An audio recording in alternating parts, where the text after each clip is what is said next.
Run, party, repeat. Welcome to the East Coast Adventures Dirt and Vert podcast, where we talk all things running, racing, and training to help you get ready for your next big adventure. Learn from our successes and our failures, and have fun at the same time. Join us right here every week with inspiring guests who share their captivating tales from the trails. And remember, nobody cares. Run faster. Welcome back. This is East Coast Adventures with the Dirt and Vert podcast. I'm David. And I'm Matt. And we have a record holder with us today that I got the privilege of running with a few years ago and didn't really know who he was, but I saw this amazing hat. And that's the one thing I remember. I was running a 24-hour race, and there was a gentleman running this entire 24 hours. Most of the time, he was wearing this Jester hat. And for those of you that don't know Ed the Jester, he currently holds the world record for the most 100-mile races completed. And Ed just finished, if I recall correctly, that's Yeti 100 in Washington, and that marked your 261st 100-mile. So, Ed, if you don't care, tell us a little bit about who you are and how you got into running. Okay, so I do need to clarify something only because there's some purists that they make a point of this. So my race number is 261 100-mile or longer races because I do a lot of multi-day races. And that might not seem like that big of a deal, but it is a distinction for those who focus on only 100-mile races. Like, for example, Mike Smith. He has, if you say, who has the world record for most 100-mile races? Well, if you're going to be specific about 100-mile, no less, no more, Mike Smith with 222, he has the record. Now, my average of all my races combined and divided with the mileage, it's over 130 miles per race because I do some races that I do 200, 300 miles in because they're multi-day. So I just want to make sure that everybody's clear on that it's 100-mile or longer because I don't want to step on the toes of those who focus on just like 100-mile trail races. Okay. With that said, repeat your question to me again. Sorry. Tell me a little bit about who you are and how you got into running. Okay. Well, I'm a husband of this month, actually, in 2 weeks. I'll celebrate my 42nd wedding anniversary. My wife and I got married when we were 3. No, we were 19. We were 19. We were teenagers when we got married. We both came from broken homes. I grew up in the foster care system. There's no way our marriage is going to last, but it has. And I have four adult children and 4 grandkids. I own my own business. I do CPR training in Southern California. 99% of my business is dental offices. I actually go into their office and train the staff, and I've been doing that. It's probably there's no record anywhere of this, but this year I will teach my 10,000th professional CPR course. So I've been spent my full-time profession my whole adult life. So I'm pretty proud of that. Saved a lot of lives indirectly. I personally have performed CPR twice, and both of my victims did not survive. So maybe there's better CPR instructors out there than me. But anyway, and then as far as running goes, I ran my first marathon. I was 17. I ran my first 2 marathons. I ran 3 more when I was 18, and met my wife, and started a family, and all that goes with that, and ran here and there, local 5K, 10K races, did some with my kids as they were growing up, and didn't really get back into running again. Well, actually, I was 31. I wanted to run a marathon again. I ran 5 as a teenager. Yeah, piece of cake. Signed up for the LA Marathon, and just was lazy and complacent. Didn't train. As the date was getting closer, I knew, okay, I've got to go out and do at least a couple of long runs. So I did that. My knees were really hurting after the long runs. Like, man, I've never had this happen before. Of course, hadn't been doing much of any running for quite a while. Showed up to the start line and took off and ended up DNFing the marathon. I'll ask you two gentlemen, guess what mile I DNF'd at? Knowing that the typical DNF point for most people in a marathon is usually between 16 and 22, typically in there. So what do you think I DNF'd at? 25. Yeah, I'm gonna say 24. Mile 3, not mile 23, not mile 13, mile 3. My knees were hurting so bad that I knew there's no way I could continue to run the marathon. Now, this was in 1994, and our sport has changed a lot. It's become much more inclusive and much more accepting.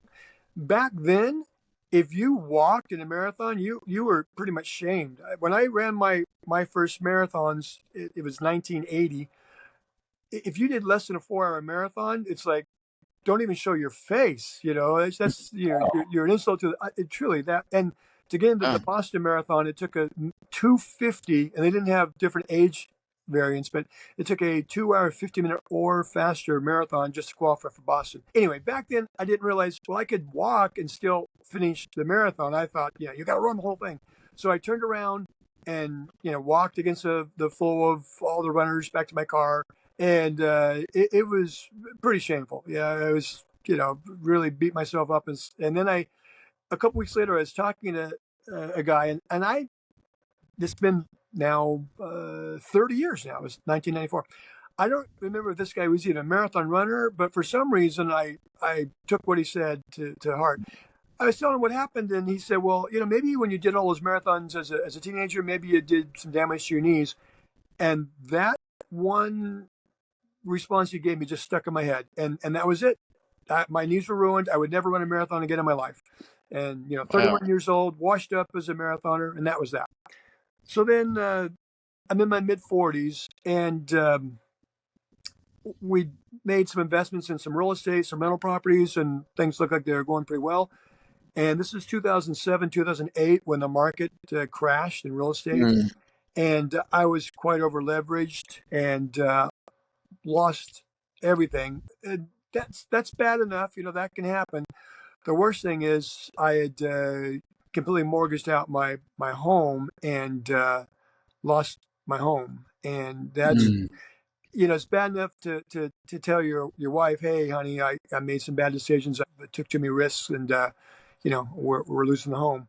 But to tell your children that have lived there for 10 years that, we're moving, and it's because daddy made some bad mistakes. That's for dad. Do you guys have kids?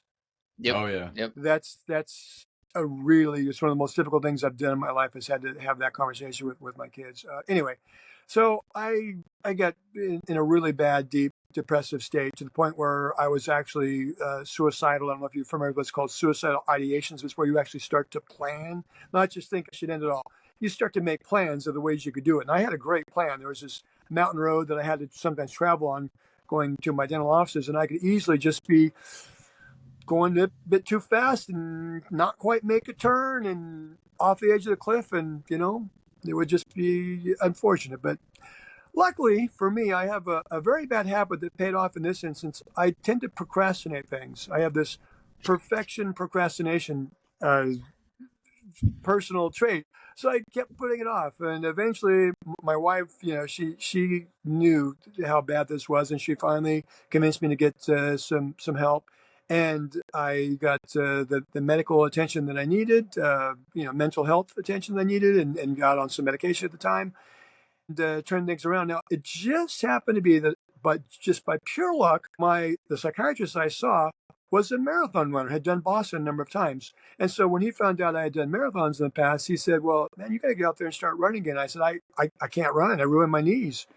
He said, well, you go start walking. At least get out there. You got to get some exercise in. That's really going to make a difference in your mental health. So I did that. Went out every day, started to walk. And after, a couple of weeks walking a couple miles each day and didn't have any trouble with my knees, I decided, well, maybe I can run a little bit, and a little bit and a little bit more. And then finally decide, well, maybe I can do a marathon after all.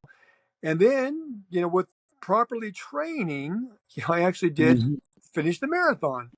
And so this was February or March 2009. I did a couple marathons, and then I did this one local marathon at a park, and I saw a sticker, a window decal. It said Badwater 135. I had no interest, absolutely zero interest. I knew a little bit about that race, and what I knew about it was enough to tell me that anybody who ran that race was mentally ill. I mean, I truly thought They had a mental illness. Why would you ever put yourself in that kind of a situation with that much risk? You could die running through Death Valley in the middle of July. What's wrong with these people? But I at least figured I could talk to this guy and find out what do I need to do to do an ultra marathon, because I'd done a couple marathons. Like, hey, I want to try an ultra. So I eventually found the guy. He had actually done Badwater 135 4 different times. He told me about the race, but I said, you know what? I'm not really interested in that race, but I would like to do a marathon or an ultra marathon. I said, what do I need to do? And he said, well, there's this race coming up in 2 weeks. It's a 24-hour race. It's on a 1 mile loop at this horse ranch. He said, you should sign up and go do that. And I told him that just sounded just so boring and monotonous. 1 mile loop, you just keep going around and around. What he reminded me of is what we were doing at this little local race. We were doing a 2.8 mile loop, around this park. And he said, well, is this boring you? It's like, actually, no, I'm enjoying it. He said, yeah, you should do it. So went out. I only had a little bit of advice because I didn't know any other ultra runners. It's the first time I met one. And he said, okay, you're going to just slow down. And he said, I mean, like way down, like 2 or 3 minutes per mile, so slow that it's going to feel uncomfortable. Then you're going to have to walk. There is no way you can run that whole 24 hours. You're going to have to start doing some walking. And the best place to walk is if there's any uphills, walk every single uphill you come to. He said, also, you need to eat some real food. You can't just use goos and gels like in a marathon. You're going to have to actually get some real food in your system. So that was it. That's all I knew. Showed up at this 24-hour event and parked in the parking lot. I was going towards the front start area to get my packet. I'm passing these cars that say Western States 100, Leadville Trail 100, his car there, I mean, all these bumper stickers and window decals. And I'd only done marathons, and it's like, I don't even belong here. These people way out of my league.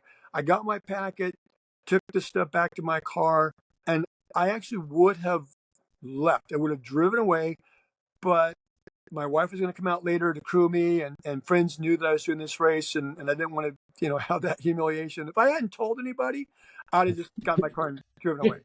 But people knew, so now I had to at least do something. So anyway, did the race, did the marathon, and slowed down like you told me, not as much as you said, but I did slow down. Got to the marathon, then I started to walk and run. And by the time I got to about 100K, it's about 14, 15 hours in, I was shot. My body was just done. My feet were just destroyed. So I sat down, and my sweet wife gently took my shoe off and very, very carefully peeled my sock back. And then she had this look on her face that told me, that something's really bad. And I said, it's all right, honey. Just tell me what you see, and we'll figure it out. She said, Ed, there's nothing wrong with your foot. And I said, no, it's like raw hamburger. My feet are on fire. She said, you don't even have a blister. Well, what I didn't realize, I found out later, is because I'd never done that much pounding on my feet. It just was my nerve endings were just so beat up from that. Yep. And that only happened that one time, never happened again. But so it's like, well, my feet are okay, although really painful.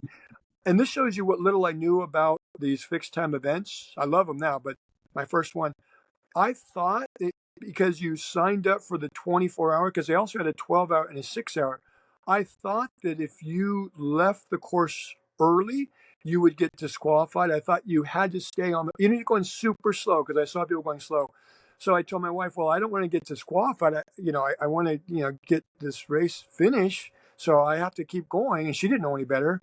Got my shoe and sock back on, had sat for about 10 minutes, got back up. I could barely move. I was so stiff. But again, I knew I had to at least move a little bit. So started to move, and things loosened up, and just walked, slowly. Eventually the sun came up, 8 o'clock came around, 24 hours were up, and I had completed 102 miles. So my first experience in the ultra was just skipping past the 50K, 50 mile, 100K, even a couple miles past 100. And I didn't know any better. It's ignorance is bliss. If I'd have known that that's not the way you're supposed to do it, you're supposed to do it incrementally, go each distance, and then wait a couple months to the next one. But no one told me that. So So that was my introduction Wow. into the ultra scene. And you would maybe think, wow, then, and I was 46 at the time, and I'm 61 now, so that's 15 years later. Yeah, so you might naturally conclude, so you just took off in running hundreds then, right? No, I didn't run another 100 until 1 year later, that same race again. Now I'm 47. I ran my third 100 when I was 48. Now, at that point, then I started to take off. But it's not like I got into this sport and decided, I love this. I want to just do more and more. I want to set a world record. I had no idea back then that I'd be doing as many as I do now, and didn't really have even that much of an interest. But anyway, that's how it all started. It really was just dealing with the depression and getting through the tough time of that, and that's how it all began. Yeah, I can't imagine having that conversation with my kids. How old were your kids at the time? A couple more teens. My youngest at the time, I believe, was probably 10 or so. I mean, all old enough. If they were young, really young, you could get by with it. But Yeah. old enough for them Yeah. to know, Dad screwed up. Dad must have done something really, really bad. Well, You know. as you know, as a father, that's a hard conversation, and I can't imagine. Hmm. I truly can't imagine how hard that was during the conversation. But during the conversation is probably not really what that's not the true pain. The true pain is everything that you endured days and weeks and months after that of that, the guilt and just the regret. And so I'm sorry you had to go through that, but at the end of the day, it led you to where you're at now. So you got to be thankful for that in some ways too, because you may not be Ed the Jester without all of that happening. You're probably right. I would have gone on with my happy life. I'd have continued to invest in real estate, and who knows? That's Maybe doing real I was estate gonna say today, tycoon. Don't know. that's the thing that you never, you don't truly dive into too much. You're like, man, that was like really bad, and why did I do that? That was so stupid. But at the end of the day, those are the things that make us who we are. And I mean, we all love Ed the Jester. So I hate that you had to endure that and encounter that. But honestly, that might have been the change in your life that someone gave you, whoever it was, wherever it came from, like may have been needed to get you to who you should be. And, we're thankful. We're thankful. I mean, I follow you on on all the social media, and I watch everything you do. And I think it's amazing. I think I think you're an awesome runner, but more importantly, I think you're a good ambassador for this sport, and that's really what's needed is like we continue to grow. This sport continues to get bigger, especially, endurance athletes. And you think about it from the time you started to where we're at now. Oh, yeah. And I mean, there's way more races than you can almost possibly even run. And when you started, you were driving from state to state, probably just trying to find a race. Yep. So it's different.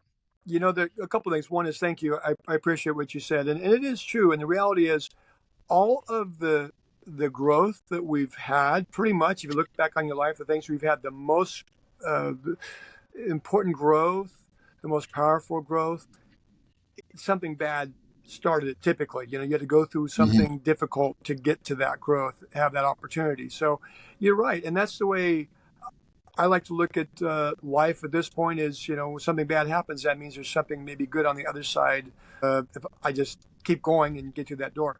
Back to your point about how the sport has grown. So I don't know if you know the history of, there's another record I'm chasing right now. It's the most hundreds in a year. So it started out in the early 90s. The first person who we know of who really made a point of setting a record was an attorney from Canada named Monica Scholes. She did 2,400s in 1 year.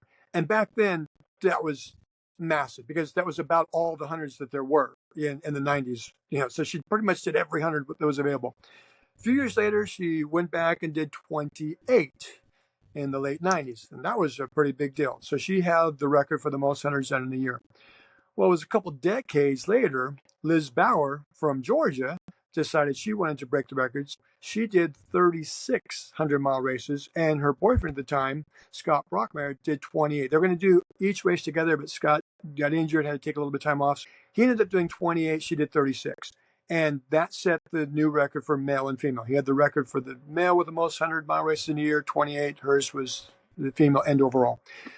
Well, 2012, when she did those 36, 6 of those races I actually ran. So I met her and would see her from time to time in different races and kind of followed her progress.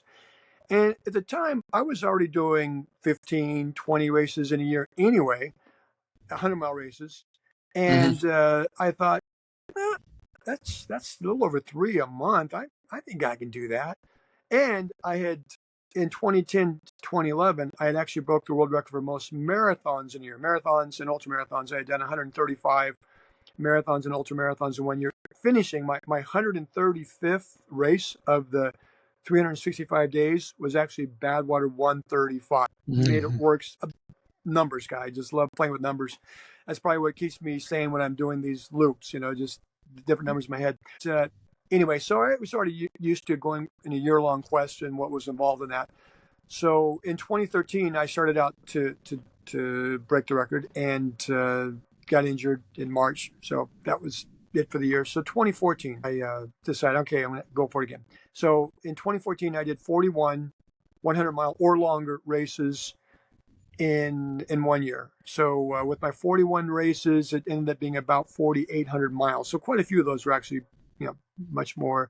In fact, I did one race that was a 6-day race. I did 400 miles in, but one race. So I can't divide it up into 4 different, segments. Anyway, so I did that in 2014. That was, finding races. Could have, if I had the resources, could have done more, could have phoned a few more, but I did as many as I actually could fit in and could afford to do and travel to. Well, a couple years later, I met this young guy, Walter Handloser. He had only done a handful of 100-mile races, and I met him at a race in California. And he was talking to me about, the races. And when it's a local race, many times I'll bring, I have a big ring that has all my buckles on it. Well, now I have to have 2. It's too much for 1 ring. But anyway, I'll sometimes bring those to races if people like to get a picture with them. And so we were chatting about it. And he was asking, what's all it take to do that and what's all involved. And I said, well, planning, logistics, there's expense to it. And, another factor is just luck, luck that you don't get injured, because one injury, as I found out here before, can take you out. So, and I said to him, this, young pup, you could do this, So a month later, he gets in touch with me and says, you know what? Yeah, I'm going to do it. You challenged me to do it. I'm going to do it. And I said, well, records are meant to be broken. So he ended up, his goal, this is 2019. So I had set the record in 2014 and had it for 5 years. And in 2019, he decided he was going to do 1 a week. So that's 52 in the year.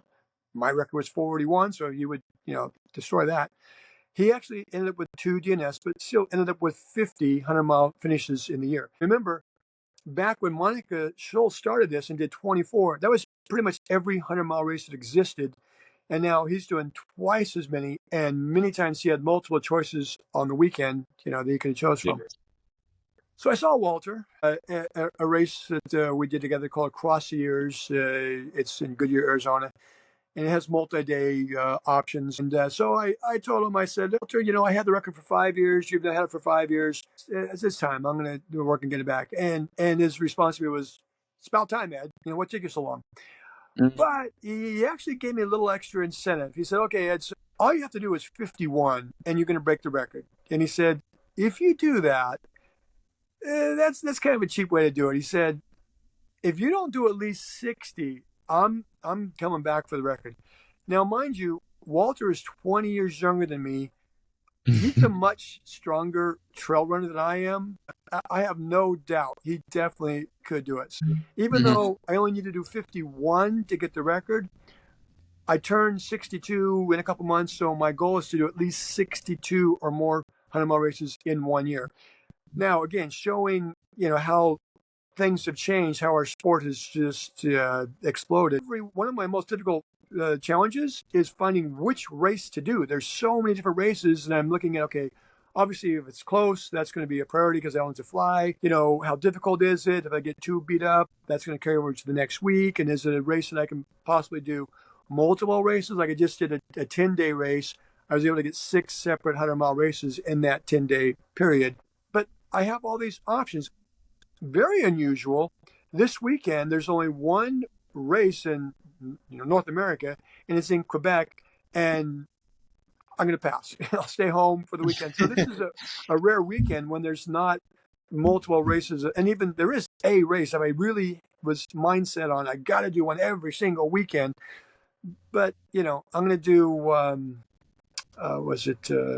in 2 weeks, or actually next weekend, I'm going to do 2 at one race. So that'll make up for the one I missed. So, but there's all these opportunities because the races exploded. Are you currently trying to break the record? I am. So yeah. Okay, I didn't realize that. Oh yeah. So I'm trying full disclosure. We had Walt on the podcast 3 or 4 months ago, and because we ran Ball State with Walt. Oh, so cool. we had him on the podcast. He talked about you a little bit and having the record because you had the original record when him, Billy, and a couple other people were going Michael for Ortiz, Billy Richards, and Walter. Yeah. Uh-huh. Yeah. And one of the things that I've been talking about is in 2 years when my daughter gets out of school, I'm going to go for the record. So that's kind of my goal. I want to try that. Well, then, and see, that's the thing. When I'm doing these, like I'm now, I don't like to say the age because honestly, I don't feel this. I tell people I'm 40-21. Definitely not that. Because I don't feel like I'm the age that I am on paper. But I keep telling these. I meet these guys that are in their 20s and 30s that are starting to do hundreds, and maybe they've just done a couple. And I tell them, it's you guys that put the fire under my tail. I didn't run my first 100 until I was 46, then 47 my second, 48 was my third. I can't retire from this. I got to keep pushing the bar. This 261, sure, it's a world record now, but I got to push it to 300, maybe even 400, because there's some young guy that's looking at me going, okay, yeah, but he didn't start really till he was late 40s. I'm in my 20s now. I just only have to do 20 a year. I can do 20 a year. Yeah, it'll take me 20 years, but I'll eventually catch him and pass him. So, and like for you, if your goal is to do the most in a year, that's why I can't just settle with 51. I got to do 60 or maybe even 70 because as I told Walter when he said, well, Ed, if you don't do at least 60, I'm going for the beginning. I told him, you know what? I'm not wanting to do this again. This is it. So I don't want you to come back. Well, I want you to set the bar really high. There we go. There we go, David. Because when I go, I want a good goal. Good. I know Walt's got the goal of 50, and I'd already heard. I think Walt maybe had said something. I can't remember who did, but they had already said you were going for the record. I didn't realize you were going for the record currently. I thought you were going to do it next year. So that's awesome. Yeah. When I get ready to do mine, I'm going to reach out to you for a few questions just to make sure I follow everything correctly. I'll give you plenty of advice that you just can't tell until you do it that's going to sabotage you. But you won't know it. It'll sound like good advice, and then you'll go and do it, and it'll ruin your like, man, that Jester, he set me up. But yeah. No, I'm Walt, during the podcast, Walt kept saying, somebody's going to have to go for this. Somebody's got to go for this again. If they don't do it, I'm going to do it again. Oh, yeah. Oh, and now you're going for it. Yeah. So, and I've been telling my girlfriend for the last year, I'm like, when my daughter gets out of school, she got 2 years, she gets out of school, we're going. Like, I'm ready. Well, so I'm trying to get like for me, I'm trying to get like I've had a goal of like certain races I wanted to try to win. So that's what I'm doing this year and next year to get that out of the way. And then because the year of the hundreds, I mean, you're just holding on for your life, Since we're talking about goals to shoot for, I'll give you a couple more to shoot for. If you want to get the most 100-mile wins in a year, you need to do 70, not in a year. Oh, in a year too. I've done 13 wins in 1 year. So there's one for you to break. Wow. If you want the most lifetime 100-mile or longer wins, I've got 76. You'll have to break that. You want the most seconds, lifetime seconds? I have 54. So I have my podiums are like a total of 130 something 100-mile or longer podiums. That's amazing. There's a few records that you can chase. How many do you may not know this like total, and maybe you do, but do you know how many records you currently hold? Definitely over a dozen. Yeah, That's but awesome. but nobody knows about him because a couple things.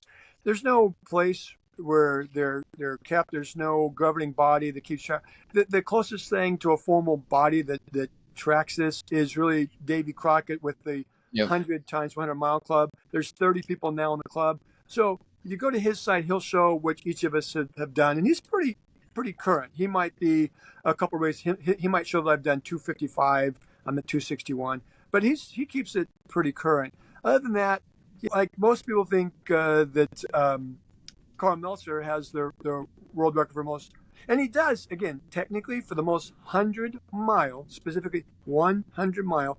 Carl Meltzer has 50 100 mile wins. Mine are 100 mile or longer. And again, that might seem like, well, now you're just getting nitpicky, but it means something. And for some people, that's a big deal. Yeah, and then there's one more person between Carl and myself. He has 50, I have 76. You may have heard the name Giannis Koros. He has 67 wins of 100 miles or longer. So it's Matt sitting over here like, who's this? I think I've heard that name before. He just did something not too long ago. Yeah, see, I don't know all these people in the ultra world, and so I'm learning. I'm learning all. He is. We were just talking about it today earlier. We introduced him to a new person. So Giannis Koros, at one point, every record from 100 mile to 1,000 mile from 1 day or 24 hours up to 10 day, this guy held every record. He would just show up, and it was a race for second place. It was automatic. Slowly, his records are getting chipped away. So, to give you an example of how much harder I have to work to get these. So, Giannis did like maybe 75, maybe approximately 100-mile or longer races in his career. He won 67 of them. Carl Meltzer has done 85, maybe getting close to 90. I know he's going for the 100 times 100 mile club, but out of those 80 or so, he's won 50 of them. So I've completed 261 races of 100 miles or longer. How many wins did you say in a year? Were those 100-mile wins, or those just ultra wins? My best month was October. I ran. That is awesome. I ran 6 different 100-mile races in 6. This is October 2021. So I think I was 58. I ran 6 different races in 6 different states. I had one DNF because I was trying to double up 2 100-mile races in one weekend, one in New Jersey, one in New York. And out of those, of the 5 that I did complete, 4 of them I won, and the one I didn't win, I took second. And technically, I won it, but there's a story behind that. But can't really count it.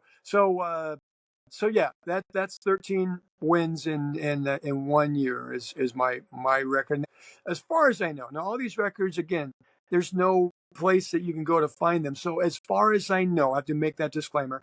I have the record for the most 100-mile wins in a lifetime, in a month, in a year, even in a week. I won one time 2 back-to-back 24-hour races I got over 100 miles at each one, and that was actually over 1 week. So I have 2 wins in 1 week, actually. But yeah, so it's just fun things to do, to have a goal to shoot for. And a lot of my goals that I shoot for, like I did this 10-day race in the Dome. Going into it, I had a really ambitious goal. I knew I was going to break it up into separate 100-mile races because I'm trying to, pad my number, get as many as I can so that, people like David have a harder challenge. And so I had to scale it back. There was just no way I was going to get in 8. Then it became, well, if I can get separate 700. I ended up with 6 of them, and I'm happy with it. But I set these ambitious goals knowing that there's a very good chance that I won't be able to complete it. And if I don't beat myself up. I accept what I got. And even all of my DNFs. So if you go into my ultra running results, it shows 11 DNFs. But as I mentioned to you, I have some drop-down races. I think this is before we started recording. I have some drop-down races that I entered a 100-mile race, and I was having a tough day, and they had a 100K option, and they gave the option to do a drop-down, which meant you could go from the 100-mile race into the 100K and get a finish, not get a DNF. So I took advantage of that a few times. I do call those DNFs because DNF did not finish. I did not finish the race that I started, even though it shows the race result. And even if I enter a 24-hour race, in my mind, That's a 100-mile race. Yeah. Anything less than 100 miles, it means I didn't do what I should have done. So I have a handful of them. When I got up in the 90s, didn't quite get 100. I have a result on ultrasonus. In my book, that's a DNF. You know, and that's part of, for me, what's the fun of this is having those big challenges and not always being able to make them. And sadly, I just, it just kills me to admit this, but as the, years go by, I'm losing my speed. My best speed for 100, it was an invitational 24-hour race called Desert Solstice. It's in Phoenix. And I used to be invited. 5 times I've been invited. Too slow. Yeah. Don't get invited anymore to that invitational race. But my best race, or my fastest, was 51. I did a 14:50 49 100-mile split on the way to 146.6 24-hour finish. That was at the age of 51. So I'm pretty proud of that. But I don't have 10 years later. Every year I get slower and slower. At this point, I'm happy with what I can get, That's and great. I did get 2 wins this year, so I'm still able to win. But at some point I won't be able to, and I want to be able to stay in this sport, and that's part of we haven't really talked about the evolution of how I became the Jester, but part of why I am the Jester is to not only hopefully bring some fun and my own people's faces at the races, but to continue to remind myself not to take myself too seriously. I mean, when you really think about it, I mean, really, if you take yourself, those of us that are in sport, this is, especially like what I'm doing every weekend, I'm doing something. It's my life at this point. But if you take yourself out of it, and if you look at it from an objective outsider's point of view, it's really kind of silly, especially those of us who do the multi-day or the fixed time events where we run in circles. Again, I just did a race. It was 10 days inside of a dome in Milwaukee on a quarter-mile track for 10 days, around and around and around and around. I did over, 3,000 loops. I don't know what the number, but over 600 miles. So if you do the math, maybe it's 2,500 loops. Anyway, and every one of us were doing that. That's just silly. It's stupid. Why do we do that? Because it's something that we can challenge ourselves to do. And those of us who live in this day and time, we would be the ones that would be going on wagon trails. We'd be the ones to be going for the gold rush in California or in the Klondike. We'd be the adventurers, but there's no more of that. So this is what we do to fulfill that sense of it. That's my theory. That's true. So speaking of that, like that was going to be the next question, anyways. And I think So you alluded to it a little bit, but how did the Jester come about? So I've just been doing, back into running for a short time. I've been doing some marathons, and then in 2009 did my first, ultra, that 24-hour race I did. And the second time I did that race, 2010, I met a guy who was going to be going to Badwater 135. And this is in May. Badwater's in July. And after a few weeks after I'd met him, I thought, I wonder if he needs somebody on his crew. So I got in touch with him, and he said, yeah. Well, so what had happened, back up a little bit, I'd met a woman who was part of the club called Marathon Maniacs, which is people who it's just like it sounds. They're maniacs. They do a ton of marathons. So I was part of that club, and I'd see her from time to time, and she said, "Oh, Ed, you got to try these new shoes. They're so awesome. The Vibram 5 Fingers. Some people call them Vibram, but I think the correct pronunciation is Vibram, French. But anyway, and I said, well, I'm okay with my shoes. She said, no, it's just like, it feels like you're wearing barefoot. Well, I have really sensitive feet. I always get the shoe with the biggest stack I can find. I want cushion. Finally, she convinced me. So I got this pair, and the original ones that came out were black. So it looked like you had, gorilla feet. But, they had the separate toes. And so I got them, and she was right. They actually felt pretty good. Now, there's a disclaimer that says, don't put a lot of miles on these at first. You need to ease into it. It's going to be different. It takes a while for your body to get adjusted to it. Well, I'm kind of a obsessive, all or nothing kind of a guy. You probably figured that out. So I went full bore, started running a bunch of miles because it just felt so good. Well, sure enough, I ended up getting a pretty severe tibia stress fracture, and was put into a boot, a walking boot. I had signed up for the LA Marathon. My daughter and I were going to do it together, and it had some special meaning to us. My middle daughter, and so I told her, what, I think I can do it, but it's probably going to take me about 6 hours. I can't run in this boot, but I've been walking, and I think I can do that. 15-minute mile. I think I can maintain that. And she said, well, I haven't been training like I should have anyway, so that's probably about where I'm at. So we did the LA Marathon and, got through it just under 6 hours, and it went okay. And I had an appointment just a couple days after that with my doctor. And he did an x-ray, because an x-ray in the first place is what showed the stress fracture. A lot of times x-rays won't show it. They need to go MRI, but it was, big enough one to where they could see it. And so my follow-up, I'm with him. He does an x-ray. He's like, man, this is so awesome. You're the second runner. And this is a sports medicine clinic, okay? So you're the second runner that's had a stress fracture that's really healed up much faster than normal. I'm just, you guys just healthy. And I said, oh, that's awesome. This is on a Tuesday. I said, because Sunday I just did a marathon. He said, this is his words, exactly. He said, that is the most asinine thing I've ever heard. I don't want to see you.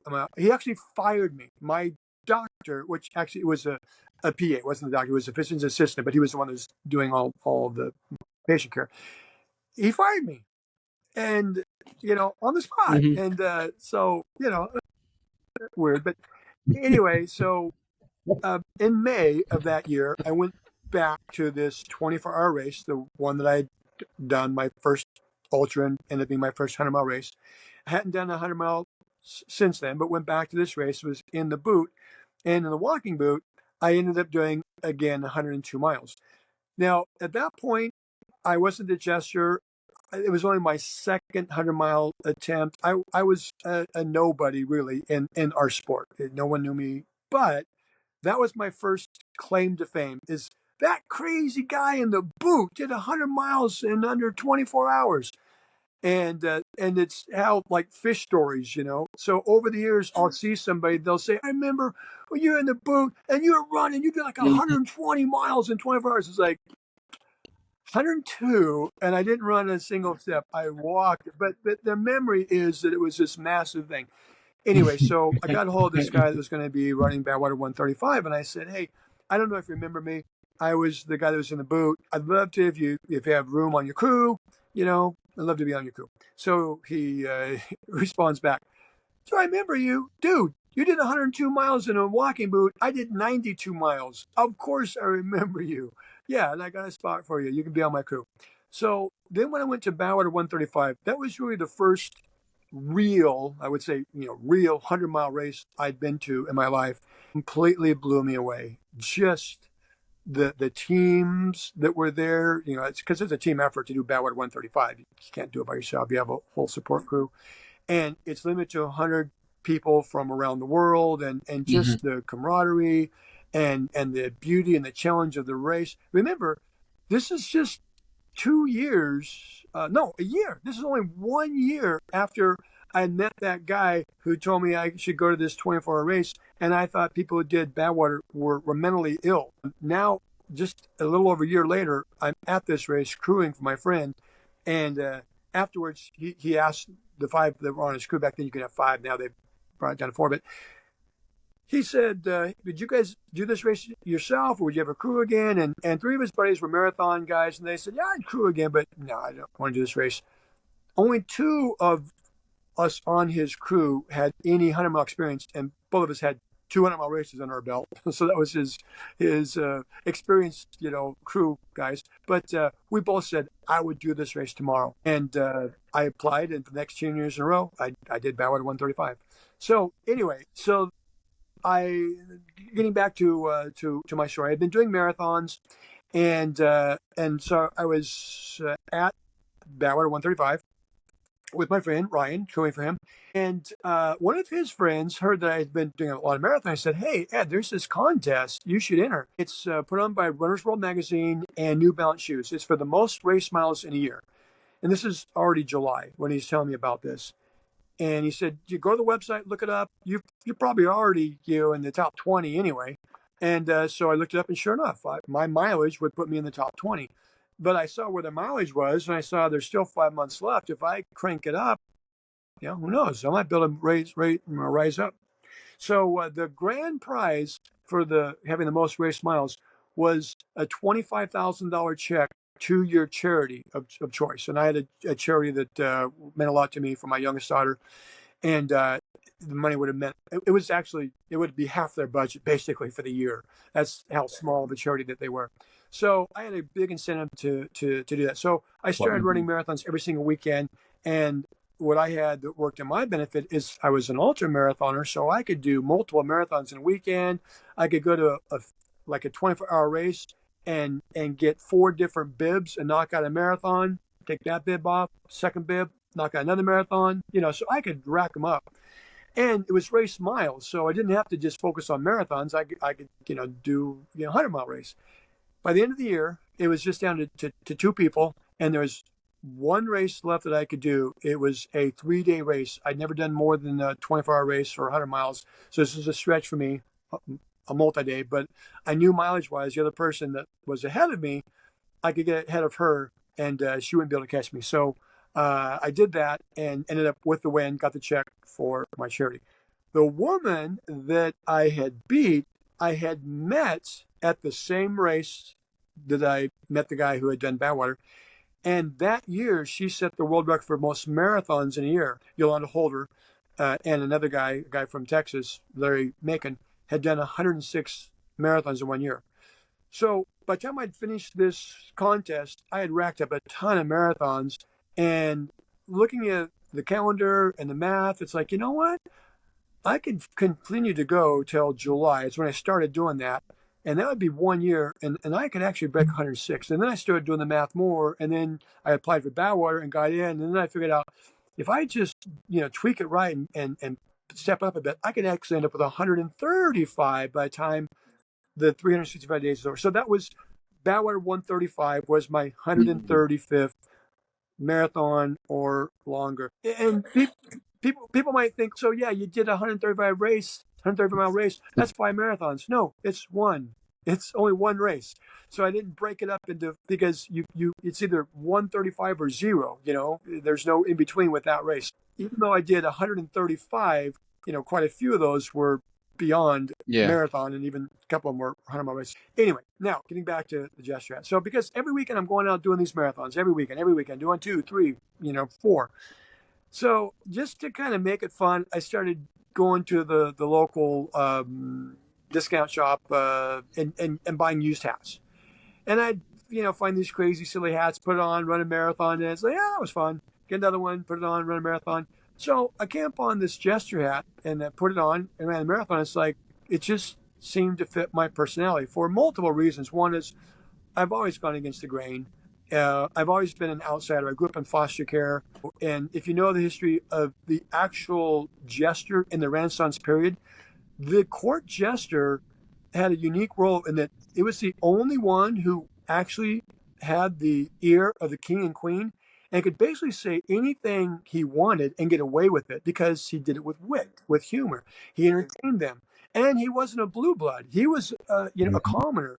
So he was kind of the go-between between the commoners and the royalty, and he could get away with it. And that's kind of, I look at myself as that way. I'm kind of the Jester of the ultra scene. I could do crazy things and talk about things that maybe others don't want to talk about, and say, hey, this is what's going on. Let's be real about it. So anyway, it fit, and that's how so start with the hat. And then I started wearing it at all my races, and my wife said, well, if you're going to be a Jester, you might as well go full bore. So she actually made me a Jester skirt that had multiple colored panels and had bells at the bottom. So for probably about a dozen years, I wore this Jester skirt and the hat and whatever shirt. And as I started getting closer to, the 40-20 age, I didn't feel comfortable wearing a skirt. It just didn't feel right.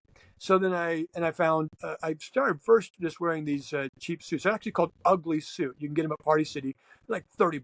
It's the jacket and a pair of pants. And I started running in those, and I got different colored ones. And then I came upon this suit. It's made by a company called Oppo Suits, and it's not custom made. It's got the liner, the shoulder pad. It's just off the shelf suit. People think I have these custom made or they're special material. No, they're just costume suits. But started running in the Jester suit, and I've been now doing that for about 2 years. I think it's impressive that you run in that suit. I saw plenty of race finishes where you're wearing a blue suit, a white suit, that suit, and I'm just like, Well, how the hell do you not overheat? I'll be blistered. so, and I live inland, which means if I want to do heat training, like right now, it's 97 degrees outside my front door. If I want to do heat training, I just go out and run.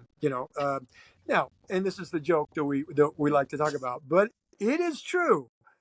Okay, so the suit, I was wearing the suit, and I can heat train just stepping out my door. It's it gets 100 degrees, but it's dry heat, and we do joke around about that, but I got a real lesson in that. So I'm in Southern California, which means I have access to all kinds of great races. I don't have to travel very far to do, all kinds, and hundreds and multi-days are my specialty. Within a couple states, I've got all kinds of options.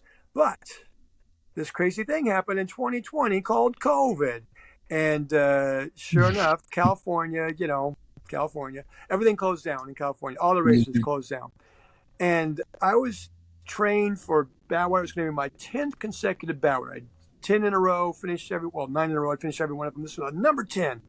And 10 days before Badwater, we found out that there was one positive case of COVID in the county, Inyo County, where it ends. Not a death from COVID, a positive case of positive for having COVID. And that they pulled this permit, and that shut the race down. So anyway, I'm trained, ready to go for Badwater, and the legs pulled out from under us. So then I'm, going on the ultrasound, I'm looking for a race, and I see this race that's just like 1 week later. It's called Honey Badger 100, and they call themselves the Badwater of the Midwest. It's in Kansas. Now I'm thinking, okay, I know about Badwater. Yeah, I've crewed it once. I've ran it 9 times. I'll be the judge of this Badwater of the Midwest. So I go to the race. One of my crew guys was going to come in Badwater, because it's a car crewed race. It's 100 miles flat, in Kansas on pavement. So I show up, and I'm in my blue suit. So as you said, a white suit, a green, a red, and a blue suit. So I show up in the blue suit. And some people knew who I was, but a lot of them didn't. And they're like, and I have, of course, the Jester hat on. They're like, are you going to run the whole race in that suit? It's like, yeah, I do it all the time. So this is 6 in the morning. About an hour in, I'm soaked, completely soaked. Every step I take, my shoes are squeezing sweat out of them. And it's like, this is not going to work. So, and I'm, moving pretty well in the race. And so, I come up to my buddy's vehicle, and I said, yeah, I gotta get rid of the suits. I can't do it. And so get rid of the jacket. And because I'm in such a hurry, we want to just get the pants off quick. So I undo my pants, and he's pulling my pants off and can't get him past my shoes because my feet are still on. And my poor buddy, he's actually dry heaving because it's like soaked. These pants are soaked wet with sweat, and he's trying to pull them off and can't. And finally, we pull them up, take shoes off, get them off, get shorts on, get back out there. But it's like that was an eye opener. It's like, wow, I know heat. I've ran in Badwater when it's been up to close to 130 degrees, but again, dry heat. So that was a real eye opener for me. So I started having to adapt my wardrobe, and so after that, I would show up to the race. I'd keep the hat on, but yeah, got rid of the jacket, got rid of the long pants, put short pants on. Now, when you saw me at Three Sisters, was that summer of 2020 or 2021? Do you remember, David? Spring of 2020, I believe. Okay. Should have been, because I think I ran the 1 year after that. Because let me double check. Yeah, because you ran. That's the year I didn't go to Three Sisters, and you got 100. And then the next year I did the 6 hour. Yeah, I'm pretty sure it was spring of 2020. All right. Well, but I'm double checking your results right now. Let's see, July 25th, 2020. Okay. Yep. All right. Because you were second place and I was third place. We were the top 3. Okay. So it was just a few weeks after when I did the Honey Badger in Kansas that I went to Tennessee and did the Three Sisters.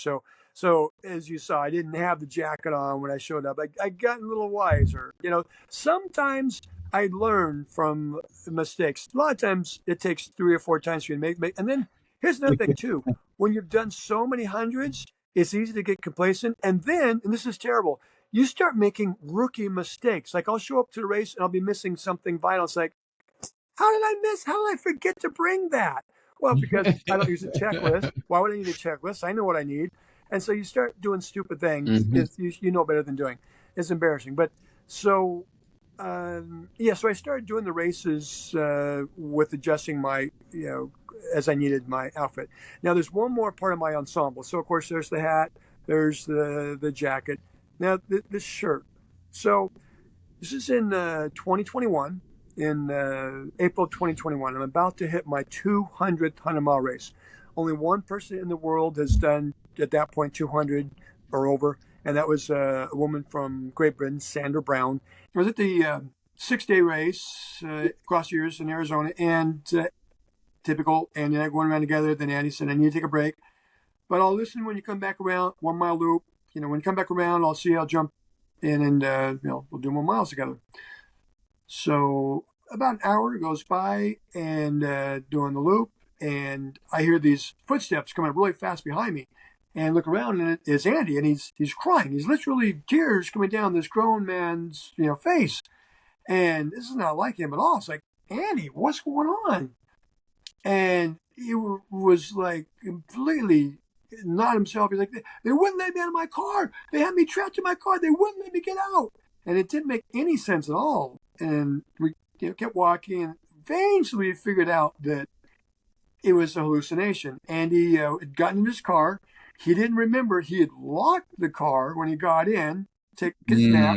Here's us coming by, tries to jump out of his car, and he feels like he's trapped inside. And the only thing his brain can come up with is that there's some kind of a demonic presence or something that's trapping him in the car. And that's the way hallucinations go. They don't make any sense. I actually have a theory about hallucinations. I'll share with you in a bit. But so, we eventually get him calmed down, and then he's like completely embarrassed. He's like, "Oh my God, I am so embarrassed." It's like, Andy, don't worry about it. It's 3:00 in the morning. Nobody else knows. These things happen. So just forget about it. Didn't happen. It didn't happen. So anyway, good guy. We did a lot of races together. And when I'd come up with these crazy ideas, he'd help me kind of scheme how to do it. So it was time for me to do my 200th 100-mile race. So we're figuring, okay, how do I do it to, just make it kind of fun and do some epic. And so we figured out that I could go to a race here in California. It's called Born to Run. It's a 100-mile race, but they also have a 4-day race event that goes with it. So contacted the race director and asked Lewis if I could start with the 4-day people and do the 100 miles, but just an early start. He said, yeah, sure, Ed. So that started Wednesday at noon, did that. It took me, 27 hours, got through the 100-mile race, drove to Bakersfield, which is where Andy was from, a couple hours away, slept there Thursday night. And then Friday morning, Andy took me to Las Vegas, and there was a race there called Jackpot. And they had the USATF 100-mile event there, and they also had 24, 48, 72. So I did the 100-mile USATF 100-mile race, got through that, and then jumped into the 72. So I would end up with race number 198, 199, and 200 over that 5-day period. Andy was going to take me back Sunday night, and that would be it. But I was going way too slow, and Andy had a doctor's appointment Monday morning, so he made arrangements with me to get a ride back to Bakersfield, and said goodbye Sunday night. Monday morning, drove back. A couple days later, it was his birthday, his 58th birthday. We're the same age, 8 months younger than me. So 58. 2 days later, May 4th, Andy's wife wakes up, and Andy is dead next to her in bed. She's died in his sleep. And complete shock to everybody who knew him, because he power walked every day, at least 10 miles a day, every single day. So even though he's a bigger guy, we all thought he was healthy, would live forever. So really, really sad. Those of us who knew Andy well, one of my best friends in the ultra community. And a couple of weeks after he had passed, I knew his wife casually, met her a couple of times. So I got in touch with her, and I said, love Andy, and would love to, if you're okay with it, to get one of his shirts to wear at my races. Andy had these shirts that he always wore different colors, but they're the same pattern. A shirt from REI, and he was known by that shirt. It's like I was known as the Jester.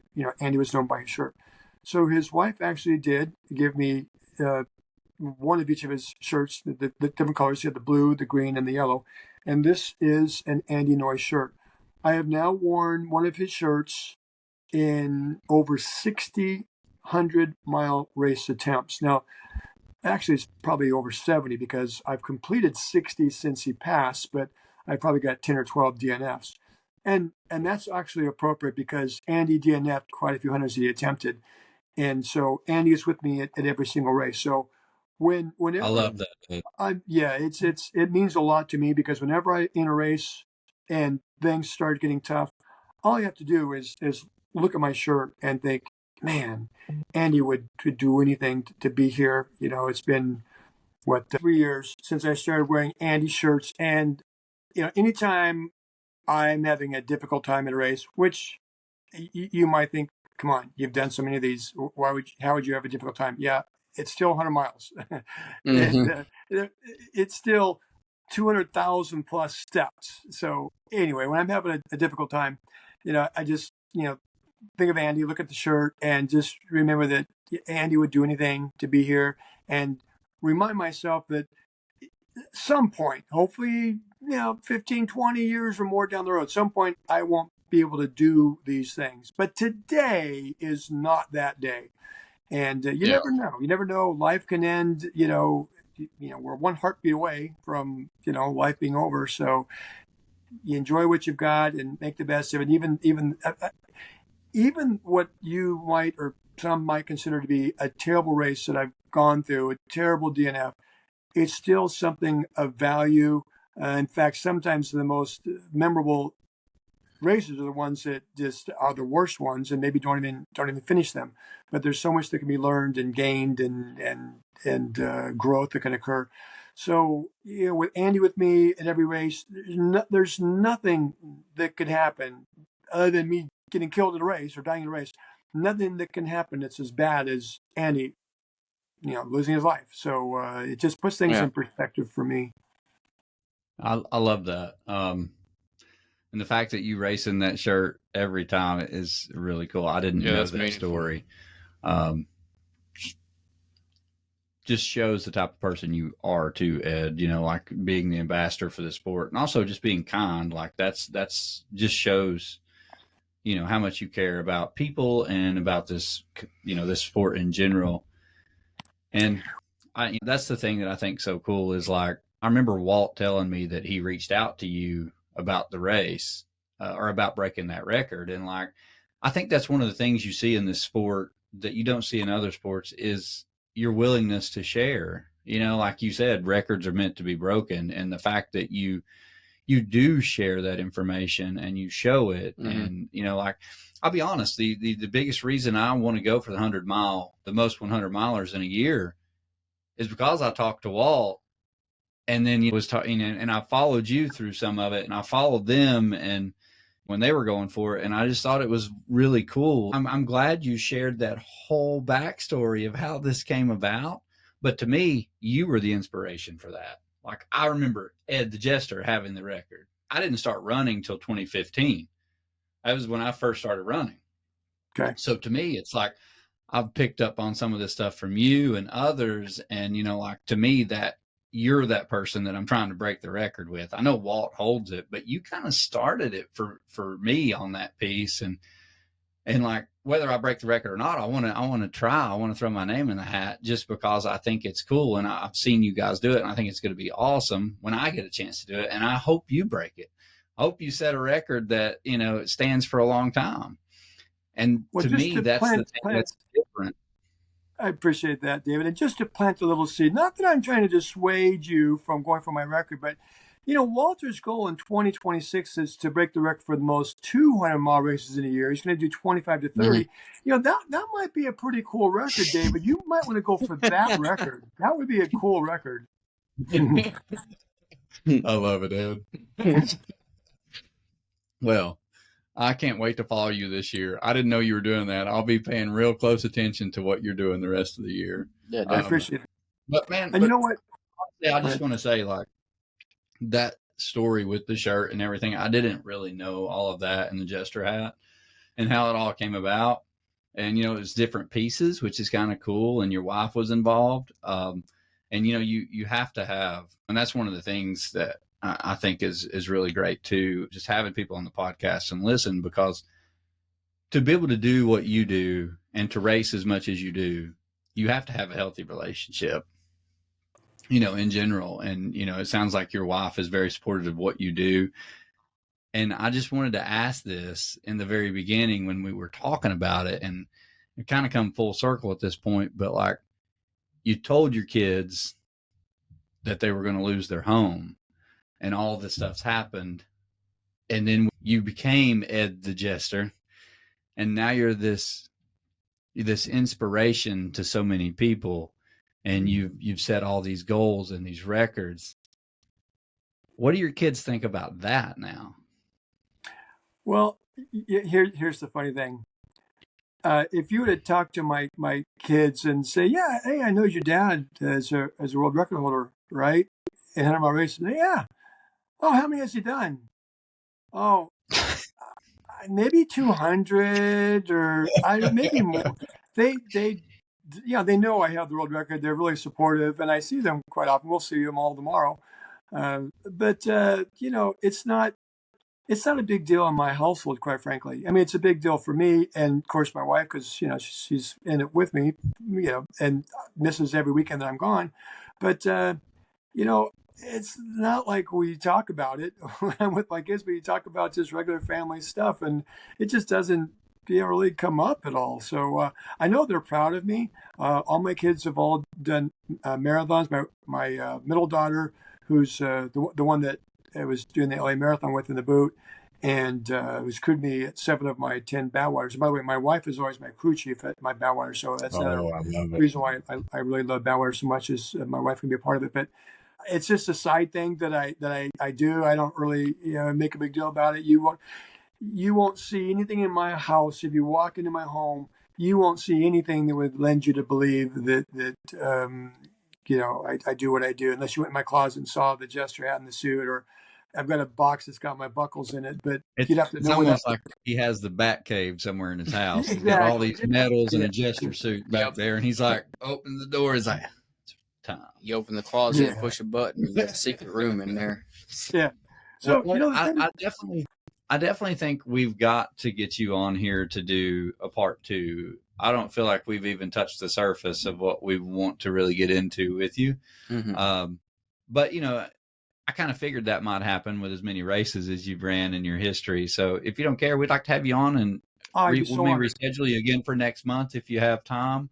That'd be great. Get you back in here, because we would like to get into a little bit more detail throughout the years and the changes and stuff. I think it'd be really cool to see. But we would like to go ahead and jump into some questions with you.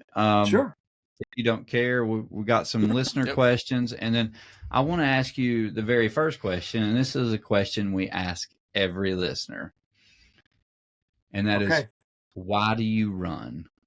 Like, what is your reason to keep going, to continue to do this, to try to challenge yourself every weekend when it's so hard and you just want to quit? What keeps you going? Why do you run?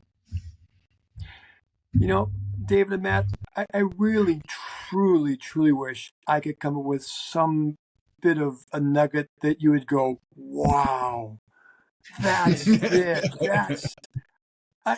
I enjoy the challenge of pushing myself, seeing how far I can push myself. I enjoy having a new goal to shoot for. I really enjoy that I do inspire people. That means a lot to me when I hear from individuals like yourself that say, hey, what you do inspires me. And if it helps somebody else to push themselves a bit further.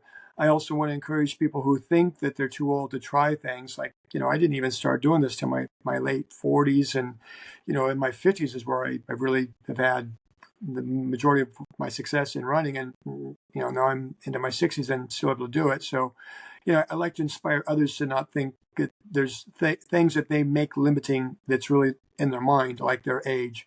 Yeah, you have to make adjustments, but it doesn't mean you can't still be doing these things. And then I really enjoy meeting people. And sharing experiences with people. That's why I I enjoy the 100-mile trail races. They're great. They're a bit more of a challenge for me with my particular skill set. But I really enjoy the multi-day or the fixed time events on the loops, because you could be at mile 80 and I could be at mile 65, and we're on the loop together, and we could spend, a couple miles chatting, and then you move ahead, I drop behind, and, we had a moment together. And you can't get that in a point to point 100-mile race. It just doesn't happen. It's just the way that it progresses. So that's a big part for me, is always being able to meet new people, and then to see people as I travel around. I have the benefit of being able to travel different places in the U.S. I never ran outside the U.S., but being able to travel in the States and see someone who, they'll remind me, oh, we ran together like 8 years ago, remember? And they'll mention such and such a race, and we'll share that memory, and then we'll make new memories. And so for me, it's always something fresh and new to learn. If it ever gets to the point where it's just boring and I'm dreading it, oh man, I got to get out and do. I mean, there's a teeny little bit of that when I finish a race and I'm just beat up. It's like, oh man, I got 5 days to go back and do it again. But that's just very short. Get over that real quick. Because I'm looking forward to that next race and the next challenge and the next group of people that I'm going to meet. So it's just all those things. It's not just one really big, earth-shattering reason or secret. And it also does help me with my mental health. It's, I have a running streak that I'm doing now. And when I say running streak, and this is a question people ask me, well, how much training do you do between your races? You're racing every single weekend. Well, my weekends are my training, basically, a 100-mile training, for the next weekend. But I do during the week, I do at least a 5K. And the majority of the times I'm doing it with my wife. It's our time together. We'll do a 18-minute, 20-minute per mile walk. And that's my training. And then the weekends. So it's the time that I get to spend with people and the challenges that I get to put myself through. That's probably, my biggest motivators. I think that's a great answer. I didn't know if you were going to say that you kind of enjoyed the pain and the suffering, or all that, but I think that's a great answer. That's a whole nother podcast about pain and suffering that I have a completely different theory than the majority of the ultra community. But that's another podcast for another day. Well, we'll dive into that on part 2, Ed. Sounds good. Well, we'll turn it over to Mr. Matthew here and let him start off with some of the listener questions. All right, we got a few listener questions, and most of them want to know what kind of gear you wear. So, during your 100s, what kind of shoes? I'm a big ultra guy. I've been in ultras since 2014. So I've probably put actually over 200 100-mile races on. I can say without a doubt, because ultras is not that old of a company, I ran more 100-mile races in ultras than any other person on the planet. There's no way anybody could have ran more than me in ultras. So I do really like their shoe, and I'm not sponsored by Ultra. I don't, get free shoes. I like their shoes, and they work well for me. And so that's my shoe. Well, perfect. I've never ran in ultras. Not one time. I ran in a lot of ultras. Nope. What kind of pack or handheld do you use during these events? I use I'm old school, so I don't usually have a hydration pack. If I can if the aid stations are close enough, I'll just bring a 24-ounce. It's a Polar 24-ounce bottle, hydration bottle, and Polar insulated, and that single bottle can usually do it for me. Now, if I'm doing a race that has a longer distance between aid stations, I've got a Camelback that I'll use with a 3-liter bladder and the 2 pockets. I'll put my handhelds in that, so I can take quite a bit of hydration with me if I need. Perfect. Out of all the 100s that you've done, what has been the hardest? Well, it's an interesting question, because if you ask me during a race, it's probably this one right here. If I'm having a tough time, because it's so fresh. It's right there. It's fresh and raw. Yep. And if you looked at my ultra stats, you would have to say, well, it must be that Mogollon monster because I'm 0 for 4. I've attempted it 4 times and I DNF'd 4 times. And that's definitely been a tough race for me for sure. It's elevation. I really, have a difficult challenge with elevation. As far as one specific race, there is a race that I did in Texas. It was called Dinosaur Valley. It was called Big Cedar. Now it's Dinosaur Valley, and the race director moved it. But it was very first year at this race, and it wasn't that difficult of a race. It was a 8 or 12 mile loop, and kind of nice rolling, and went across some footbridges. But it started to rain, and the mud just turned into slick. It was like snot. You just slip and fall. And this was in 2014 when I was trying to break the record for most 100-mile races. This is race number 35. So I've gone the whole year. It's the end of November. I've got this one more to tie, and one more to break the record. And I'm constantly slipping and falling. Every time I get up, the first thing I'm doing is I'm patting myself to make sure I didn't break anything. And the very first creek crossing we did, like 3 miles into it, the woman in front of me was crossing the creek and she slipped and fell back and cracked her elbow. I mean, you could hear it. It was sickening. And it got to the point where I would actually get down on my hands and knees and crawl across they had these footbridges, but they didn't have any hand railings. And my fear was, I'll slip off of it and get hurt.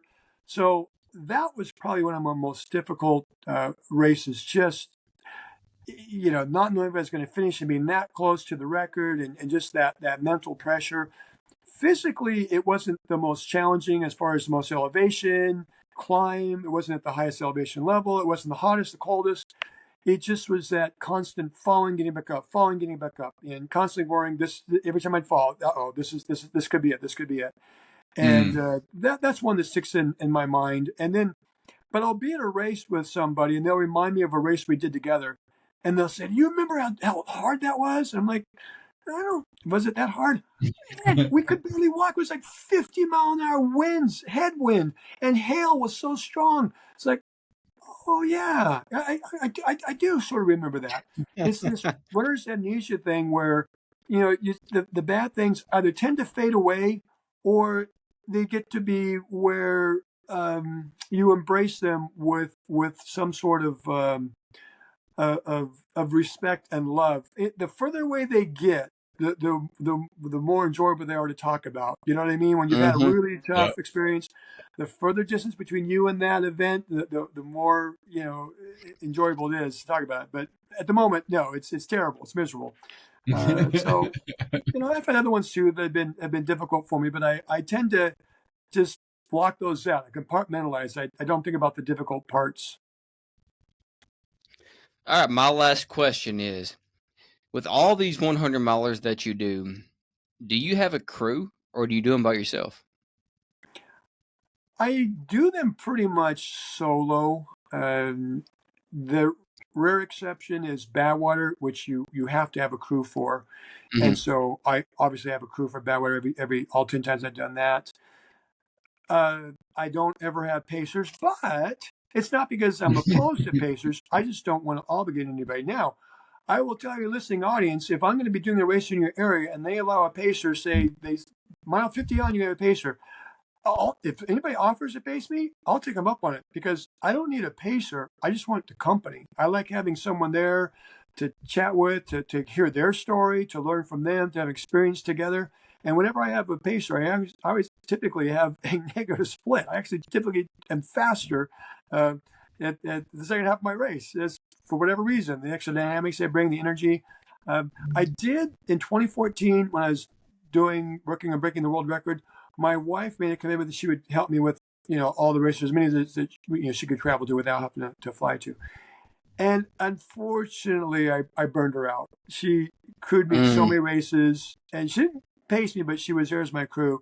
And so now it's like, you go have fun with your friends. You go run your little circles. I'll see you. I'll see you when you get back home. I love it. But that way, she'll always crew me there. And if I really truly needed her to crew me at a race, she would definitely, without hesitation, she would do it. I'm not going to ask her because, she's paid her dues for sure. Yeah. Well, I want to ask you one last question that we can close the podcast with, unless you have some questions for us. But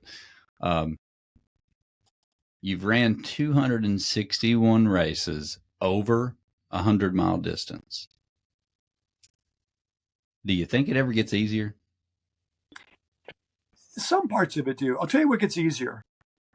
The experience and the knowledge, because you can anticipate when things are starting to not go well. You've been there. It's like, oh, I've been here before. Okay, I know what this is about. I know how to handle this. Whereas, the first few times it's all a learning experience and everything is new. So it gets easier in that respect, in that you've got the wisdom and experience that can carry you through. Physically, the body, the muscle memory, you know what you're doing. But to be honest, again, as I mentioned earlier, as I'm getting older, I'm getting slower. And so, I'm finding it's sometimes a little bit more difficult to do. Like there was a race that I had done and it's been years, and then I went back to it, and it's like, I don't remember this race being this difficult. The race didn't change. I just got older and got more beat up. Now, I am really, really very in tune to my body, and I have this really keen sense of self-preservation. So if I start to feel something that's not right, I'll back off. I don't push through. And this thing about suffering and pain, and I have a whole theory on that. But I'm not going to push through pain because I want to do this. I can't afford to. Well, I can totally understand that. Based on what your goal is to just continue to keep running 100-mile races plus 100-mile plus races.